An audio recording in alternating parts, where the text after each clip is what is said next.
रासा international school की तरफ से आप सभी का इस वीडियो में स्वागत है।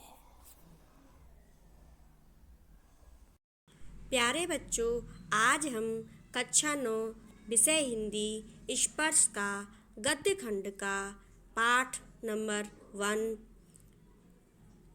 दुख का अधिकार का अध्ययन करेंगे, जिसके लेखक यशपाल जी हैं। यशपाल जी का अब हम जीवन परिचय पढ़ेंगे। तो चलिए प्रारंभ करते हैं। यशपाल का जन्म फिरोजपुर छावनी में सन 1903 में हुआ। इन्होंने आरंभिक शिक्षा स्थानीय स्कूल में और उच्च शिक्षा लाहौर में पाई। यशपाल विद्यार्थी काल से ही क्रांतिकारी गतिविधियों में जुट गए थे, यानी कि इनका जो समय था वो आज़ादी के समय का था, इसलिए ये क्रांतिकारी गतिविधियों में भाग लेते थे। अमर शहीद भगत सिंह आदि के साथ मिलकर इन्होंने भारतीय स्वतंत्रता आंदोलन में भाग लिया। यशपाल की प्रमुख कृतियां हैं देशद्रोही, पार्टी कामरेड, दादा कामरेड, झूठा सच तथा मेरी तेरी उसकी बात। ये सभी उपन्यास हैं। ज्ञानदान, तर्क का तूफान, पिंजड़े की उड़ान, फूलों का कुर्ता, उत्तराधिकारी, ये सभी कहानी संग्रह हैं। और सिंहावलोकन ये आत्मकथा है।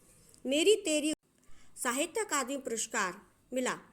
यशपाल की कहानी में कथा रस सर्वत्र मिलता है, यानी कि इसका अर्थ है कि इनकी कविताओं में रस, एक जो कि विधा है, एक रस, इसकी कला है, कला का प्रयोग मिलता है। वर्ग संघर्ष, मनोविश्लेषण और पैना व्यंग्य इनकी कहानियों की विशेषताएं हैं। वर्ग संघर्ष जैसे कि शोषक वर्ग और शोषित वर्ग, अत्याचार करने वाला और अत्याचार सहने वाला, एक गरीब एक अमीर, इस तरह के वर्ग का संघर्ष मिलता है। मनोविश्लेषण और पैना व्यंग्य इनकी कहानियों की विशेषताएं हैं। मनोविश्लेषण यानी कि साइको, और पैना व्यंग्य यानी कि ये बहुत अधिक व्यंग्य करते थे, बहुत ही तीव्र व्यंग्य यह करते थे। यशपाल यह मानते रहे कि समाज को उन्नत बनाने का एक ही रास्ता है, सामाजिक समानता के साथ साथ आर्थिक समानता। यशपाल ने अपनी रचनाओं में हिंदी के अलावा उर्दू और अंग्रेजी के शब्दों का भी बेहिचक प्रयोग किया है। प्रस्तुत कहानी देश में फैले अंधविश्वासों और ऊंच नीच के भेदभाव को बेनकाब करते हुए यह बताती है कि दुख की अनुभूति सभी को समान रूप से होती है।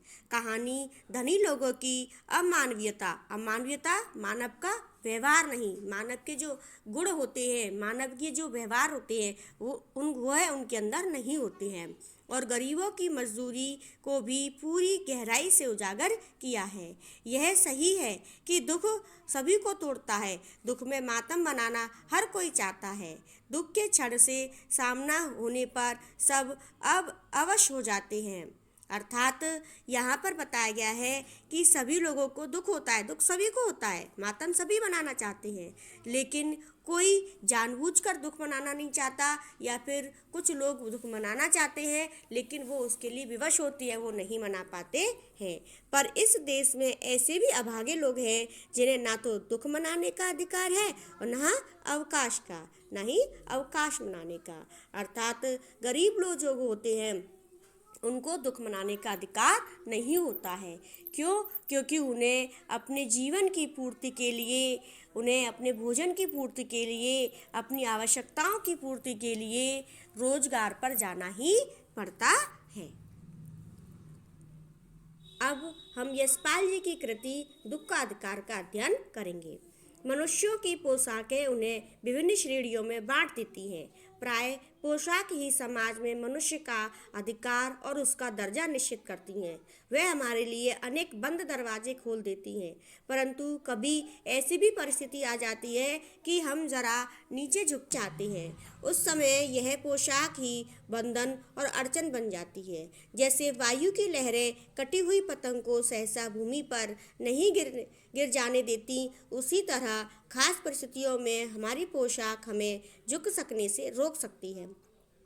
इस जो गद्यांश है इसका आशय यह है कि हमारी पोशाक हमें कुछ कार्य को करने के लिए बाधा डालती है। जैसे अगर हम किसी निम्न वर्ग या गरीब व्यक्ति का हालचाल पूछें, उसकी परिस्थितियों के बारे में जानें या उसकी सहायता करना चाहें, तो हमारी ये पोशाक है जो उच्च वर्गों और सभ्यता का सूचक होती है, वह हमें ऐसा करने से रोकती है।